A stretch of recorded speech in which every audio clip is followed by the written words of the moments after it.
Number मिल जाएगा। क्या वो तरीका है? अगर हमको याद नहीं है फिर भी कैसे हम लोग लिखेंगे कि पूरे के पूरे नंबर मिलेंगे?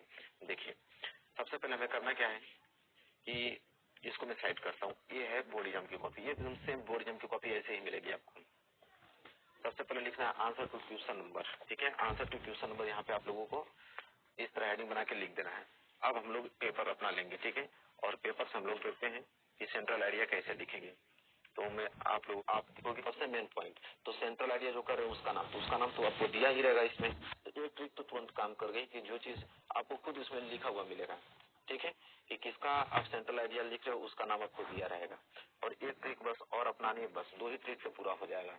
फिर दूसरा है कि उस सेंट्रल आइडिया के राइटर का नाम लिखिए कि कौन उस सेंट्रल आइडिया को लिखे हैं, उन दोनों को हाईलाइटेड करना है बस। इसके बाद पूरे के पूरे अंक मिल जाएंगे। फिर मैं तरीका बताता हूँ कैसे आप पूरा पैराग्राफ आप लिखोगे सेंट्रल आइडिया का, ठीक है। क्या है तरीका इसका? तो देखो, सबसे पहले हम लोग करेंगे क्या, यहाँ पे इसको मैं साइड करता हूँ फिर लिख के दिखाता हूँ आप लोगों को। तो देखो, एक क्वेश्चन क्या है, 8वां क्वेश्चन नंबर 8वां का ए कर रहे हैं हम लोग, फायर एंड आइस। देखो, लिखने का तरीका क्या, एग्जाम में कैसे लिखोगे आंसर टू क्वेश्चन नंबर 8वां था ना, तो यहाँ पे आप लोगों को 8वां इस तरह डाल देना है, ठीक है। क्वेश्चन नंबर 8वां है यह। इसके बाद देखो, पहला पार्ट कर रहे थे, ठीक है, तो यहाँ पे आप लोग लिखना पहला पार्ट और उसका नाम आपको लिखना है, ठीक है। क्या था, फायर एंड आइस, ठीक है। यहाँ पे fire and ice, fire and ice, ठीक है। इस तरह आप लिख देना, ठीक है, ताकि उसको समझ में आएगा कि जो आपने सेंटर लिखा है वो फायर एंड आइस का ही लिखा है, ठीक है। वहाँ पे 3 ऑप्शन दिए थे, तो यहाँ पे पहला का हमने ए का लिखा है। तब जाके आप हेडिंग डालोगे यहाँ पे सेंट्रल आइडिया, ठीक है। जिस प्रकार बता रहा हूँ सेम वैसे लिखना, 1 नंबर नहीं कटेगा आप लोगों का, ठीक है। अब हेडिंग यहाँ पे डालना सेंट्रल आइडिया आइस के नीचे भी आपको अंडरलाइन कर देनी है अच्छी सी, ठीक है। अब देखो, अंडरलाइन करने के बाद आपको करना क्या है, अब यहाँ से लिखना आप लोगों को स्टार्ट करना है सेंट्रल आइडिया को। अब देखो, हमें लिखने आता नहीं, हमें याद नहीं है कैसे लिखेंगे हम सेंट्रल आइडिया को। तो देखिए तरीका क्या है इसका, तो हमने 2 चीज आपको बताया कि जिसका आप लिख रहे हो उसका नाम याद होना चाहिए था, फायर एंड आइस, ये तो आपको दिया है, और इसके राइटर कौन है ये आपको याद होने चाहिए, ठीक है। देखिए, अब मैं आपको बताता हूँ जो ट्रिक सबसे ज्यादा इंपॉर्टेंट है। अब यहाँ पे इस ट्रिक को समझिए। यहाँ पे मेरे प्यारे बच्चों यह है इसमें कि इम्पोर्टेंट सेंट्रल आइडिया, देखिए 2 ही सबसे ज्यादा इम्पोर्टेंट, दोनों में से एक तो जरूर देखा। देखो, एक डस्ट ऑप्शन हो और एक फायर एंड आइस। देखो, इसमें फायर एंड आइस आगे फ्रस्ट, रॉबर्ट फ्रस्ट, ठीक है। सबके राइटर यहाँ पे दोनों के राइटर सेम है, ठीक है। तो इससे आपको यह लाभ हो जाएगा, इससे यह याद हो जाएगा कि दोनों के राइटर, एक नाम ही अगर याद है आप लोगों का तो दोनों याद हो जाएगा। इनमें से कोई भी आएगा, एक ही नाम आपको जानना है। क्या नाम इनका? तो रॉबर्ट फ्रॉस्ट, में हिंदी में लिख देता हूँ, ठीक है। कुछ लोगों को याद करने में परेशानी कैसे करोगे, तो जब भी स्टार्ट करो तो आपको लिखना है यहाँ पे कि द पोयम,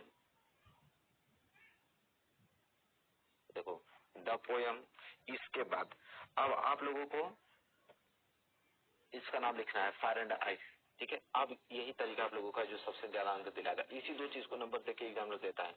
आपको इसको क्या करना है, डबल इन्वर्टेड कामा में लिखना है, डबल इन्वर्टेड कामा में क्या, फायर एंड आइस को आप लिखोगे फायर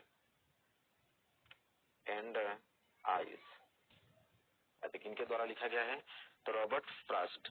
अब इनकी यहाँ पे इनको फिर डबल इन्वर्टेड कामा में लिखोगे, इनको भी आप ब्लैक पेन से लिखोगे, ठीक है, रॉबर्ट फ्रॉस्ट, ठीक है, FROST। आप फिर डबल इंडो का इनको क्लोज कर दोगे, ठीक। इसके बाद बस एक लाइन और आपको लिखना है यहाँ पे कि एक्सप्रेस द आइडिया, बस यही आपको बस याद करना है, एक्सप्रेस द आइडिया। तो याद क्या करना है, मैं आपको ट्रिक बताता हूँ याद करने का, एक्सप्रेस द आइडिया, ठीक। देखो, ये लाइन आपको रटी होनी चाहिए। और रटना क्या है, अब देखो फायर एंड आइस, ये तो आपके पेपर में ही दिया रहेगा तो उसे देख लोगे। रॉबर्ट फ्रॉस्ट आपको याद ही रहेगा, बस आपको याद क्या करना है, बस द पोयम और एक्सप्रेसेस द आइडिया, बस यही तो याद करना है। ये तो लिखो देखे जो दिया रहेगा, ये तो नाम आपको ऑलरेडी मालूम रहेगा, ठीक है। अब इसके बाद आपको आगे मालूम है नहीं कि आप क्या करोगे, आगे आप कैसे लिखोगे, आपको जानकारी नहीं है कि क्या करोगे। इसके लिए आप लोगों को पेपर चाहिए, ठीक है। यही आप लोगों का पेपर रहेगा। अब इस पेपर में से आप लोगों को लिखना क्या है, अब देखो यहाँ पे पहले शुरू में ही आपको एक पैसेज दिखाई देगा, शुरू में ही एक पैसेज दिखाई देगा। अब इस पैसेज में से क्या करना है, न तो शुरू से न तो लास्ट से, बीच में से जहाँ पे भी फुल स्टॉप है, जैसे यहाँ पे फुल स्टॉप है ना, देखो full stop so with sound, ठीक है, बस यहीं से लिखना आप स्टार्ट कर दो।